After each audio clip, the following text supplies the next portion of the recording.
Hello, ladies and gentlemen. So now we're going to do this question, which is, let's read it together here. What is 25% of 32? Okay. And in order to do this problem, the first thing that we're going to do is we're going to write down our formula, right? So you can see here that we have the part divided by the whole is equal to the percent over 100. So if we look at this, what is 25%? Aha, boom, we know that one is going to be a percent, 25. What is 25% of 32? That tells us that 32 is going to be our whole, okay? And then our part is what is unknown to us.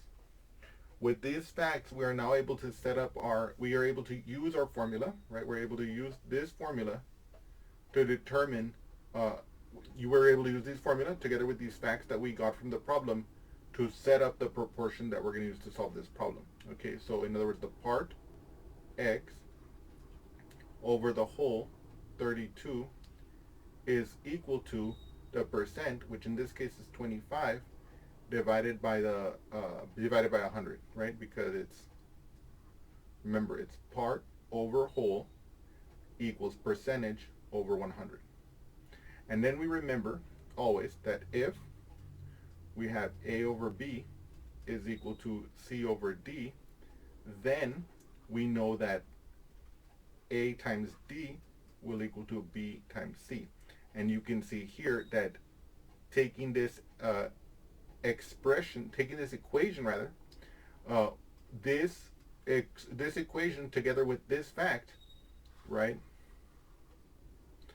gives us that x times 100, which we can write as 100x, will equal to 25 times 32, right? Because if A over B equals to C over D, then AD equals BC, right? So 100 times x is equal to 32 times 25. Like this. Now, the left-hand side cannot be simplified further at this current moment, so 100x equals, but what about the right-hand side? Well, let's do that together here. 32 times 25 is going to be what? First thing we ask is, what is 2 times 5? Well, that's 10.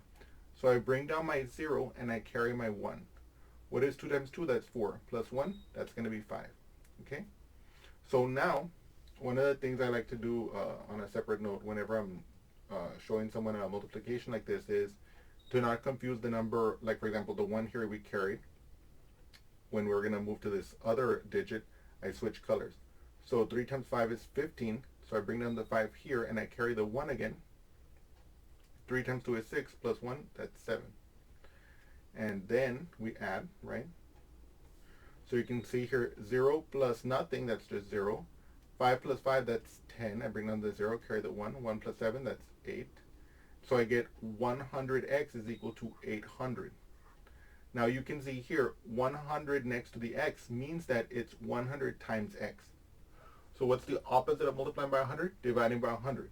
So I'm going to divide both sides by 100. That'll give me x equals 800 divided by 100. And intuitively, we know that 800 divided by 100 is the same thing as asking how many times does 100 go into 800. And we can see in this case that it's just 8 times. So we know that x is equal to 8. And so now, as I mentioned before, one of the things that I always want you guys to do whenever you solve a problem like this is I want you to make a sentence explaining what you found. And in this case, we can say that 8 is 25% of 32. Okay, that's our solution. Having said that, I want to take this opportunity to show you another way you could have done this calculation. Well, not exactly another way you could have done this calculation, but a way that this calculation could have been simplified a great deal. Okay, so let's do that together.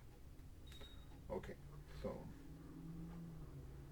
and by the way, even though we did it this way first, that does not mean that this way is wrong. I just wanted to show you how you could get this done real quick. But at the same time, what I'm about to show you right now will show you that in certain cases, if you make certain observations, then the calculations can be a little bit better. Okay, so let's do that together here.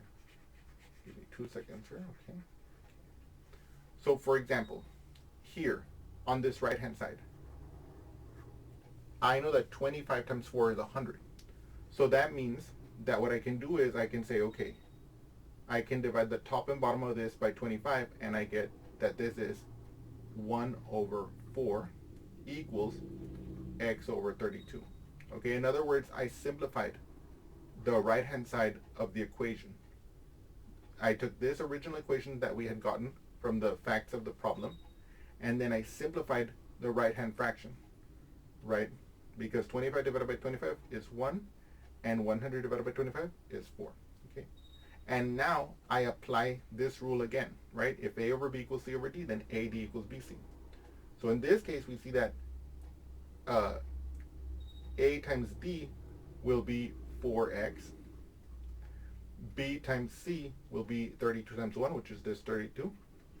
And then here you can see here what's happening in this equation. Well, I have 4 times x. What's the opposite of multiplying by 4? Dividing by 4. So by dividing both sides by 4, I get x is equal to 32 divided by 4.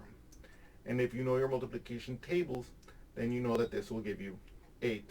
And you can see that that's exactly what we had gotten before. But in this case, we were able to do it a little bit simpler, okay? As I showed before, you wouldn't have to have seen this. You wouldn't have to have simplified this right-hand side. But if you can simplify it, then it can provide some, it can make the calculation sometimes a little bit easier. Anyway, I hope you've enjoyed this example, and I look forward to seeing you again soon. Thank you.